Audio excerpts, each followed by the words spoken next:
গোপন খবরের ভিত্তিতে কাঞ্চনপুর থানার ওসি উত্তম দেববর্মার নেতৃত্বে বিশাল সংখ্যক পুলিশ বাহিনীকে নিয়ে কাঞ্চনপুর পুরনো মোটরস্ট্যান্ড এলাকায় একটি গাড়িতে তল্লাশি চালিয়ে নেশাজাতীয় দ্রব্য হেরোইন সহ নগদ আনুমানিক 2 থেকে 2.5 লক্ষ টাকা জব্দ করা হয়।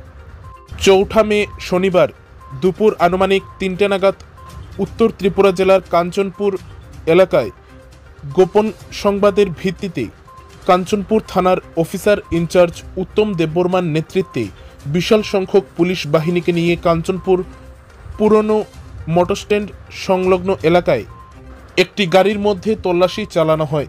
জানা যায় ওই গাড়ির নাম্বার ML05U0767। এই তল্লাশি চালিয়ে নেশাজাতীয় দ্রব্য হেরোইন সহ নগদ আনুমানিক 2 থেকে 2.5 লক্ষ টাকা জব্দ করা হয়। সেই সাথে 2 জনকে আটক করে কাঞ্চনপুর থানার পুলিশ। ধৃতদের নাম সুভাষজ্যোতি চাকমা এবং রবিনাথ চাকমা।